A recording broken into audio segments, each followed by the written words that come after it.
Drama serial my री में इस बार साइका और फराज के दरमियान लड़ाई शुरू हो ही गई, क्योंकि फराज तो चाहता ही नहीं था कि साइका इस तरह से उसके साथ करेगी। दूसरी जानिब आयशा पागलों वाली हरकतें करना शुरू हो चुकी है। फाकिर के सामने भी सारी की सारी हकीकत आ ही जाती है। इस बार वो अपनी माँ के सामने भी एनी को लेकर खड़ा हो जाता है। आने वाली किस की मुकम्मल कहानी में आप सभी दोस्त देखेंगे। फराज बहुत ज्यादा गुस्से में आ चुका है। उसने तो कभी सोचा भी नहीं था कि साइका उसके साथ इस तरह से करेगी। शुरू से लेकर आज तक उसने उसका साथ दिया, अपने घर वालों के भी खिलाफ खड़ी होकर मेरे लिए प्रॉपर्टी में से हिस्सा लेने की भी कोशिश की, लेकिन आज जब उसने वो फाइल सबके सामने लाकर खड़ी कर दी तो बहुत ज्यादा गुस्से में आने के बाद बेड के ऊपर बैठ जाता है। गुस्से में उसके साथ बात भी नहीं करता, लेकिन बोल ही पड़ता है। कहता है कि सारी की सारी प्लानिंग के ऊपर पानी फेर दिया है तुमने। तुम तो चाहती ही नहीं हो कि मैं कभी जिंदगी में तरक्की करूं। तुमने मेरी इज्जत दो कौड़ी की कर दी है। अच्छा खासा मेरे हाथ सब कुछ आ रहा था, सारा का सारा काम तुमने बिगाड़ ही दिया। अगर तुम पहले ही अपने घर वालों के साथ इतना संजीदा थी, इतनी सीरियस थी, तो तुम्हें क्या जरूरत थी मेरे साथ इस तरह का ड्रामा रचाने की।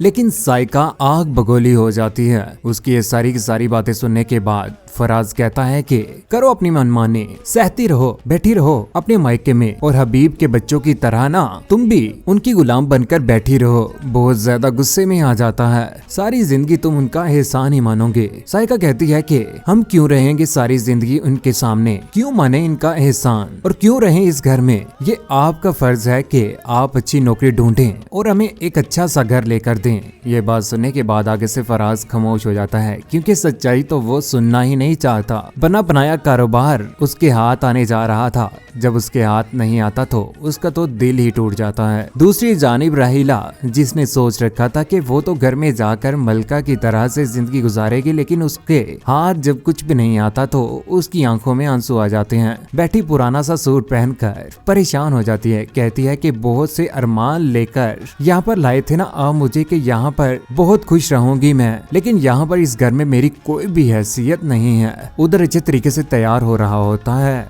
हबीब भी। उसकी ये बात सुनने के बाद उसे कहता है कि मेरे साथ देख लिया ना क्या किया। मेरी तो घर में दो कौड़ी की इज्जत नहीं रही, सब खिलाफ हो चुके हैं मेरे। मैंने तो कभी सोचा भी नहीं था कि इस तरह की हरकत मेरे ऊपर इतना बड़ा इल्जाम लगेगा। मैं तो बदनाम हो चुका हूँ। दूसरी जानिब पहुंच चुका है फाकिर ऑफिस में, जहाँ पर उसकी मुलाकात ऑफिस के मैनेजर से होती है। वो कहता है कि कारोबारी हालात बहुत ज्यादा संगीन चल रहे हैं। मुश्किल हालात हमने देखे हैं और अच्छे हालात भी देखे हैं। अब जो इस कंपनी में होने जा रहा है या हो भी रहा है वो ठीक नहीं हो रहा।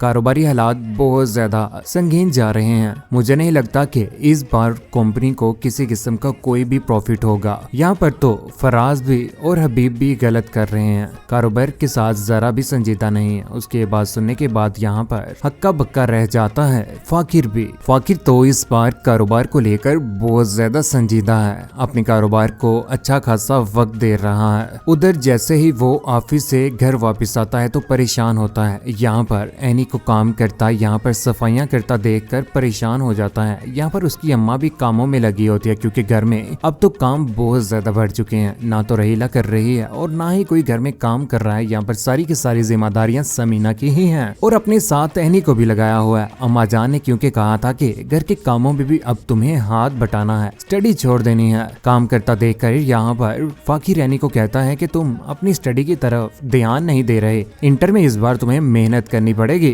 दूसरी जानिब आयशा, जो घर में परेशान हो चुकी है। आलिया भी उसे बहुत ज्यादा तंग कर रही है। अपना मोबाइल पकड़कर उससे सिम निकालना शुरू कर देती है। परेशान हो चुकी है कि कोई भी उसे कॉल ना करे। अकेला रहना अपने आप को महमूल बन चुका है उसका। दूसरी जानिब एनी को लेकर कॉलेज में चला जाता है, क्योंकि इस बार उसका इंटर में एडमिशन करवाने जा रहा है। जैसे ही वो घर वापिस आता है तो यहाँ पर उसकी माँ एनी को फाकिर के साथ देखकर हैरान रह जाती है और कहती है कि पता भी है ना तुम्हें, अम्मा जान ने इसकी स्टडी से साफ इनकार कर दिया है। बेहतर होगा कि अब तुम्हें इस बार इसे अपने साथ ना ही लेकर जाओ, क्योंकि अम्मा जान जिस तरह से तुम्हारे ऊपर इस बार भरोसा कर बैठे हैं ना, बेहतर होगा कि एनी की वजह से वो भरोसा खराब मत करो। यहाँ पर फाकिर कहता है कि आपकी अहमियत मेरे लिए बहुत ज्यादा है, लेकिन इसकी अहमियत मेरे लिए फर्ज है। ये मेरी बीवी है। मैं भी कोई ख्वाहिश रखता हूँ कि मेरी बीवी पढ़ लिख देखकर कोई अच्छी जॉब करे या कारोबार में मेरे साथ हाथ बटाए। क्यों आप नहीं चाहते कि घर की औरतें घर में ही रहकर बंद हो जाएं? मैं तो ये चाहता हूँ कि यहाँ पर ये अच्छे तरीके से स्टडी करे और उसके बाद इसकी जो कोई भी ख्वाहिश है वो मैं पूरी करूंगा। बाबा के चले जाने के बाद अगर मेरे ऊपर जिम्मेदारियां आ गई हैं तो मैं इसके ऊपर किसी किस्म की कोई भी जिम्मेदारी नहीं आने दूंगा। लेकिन रहीला का बुरा अंजाम देखकर आप सभी दोस्तों को कैसा लगा?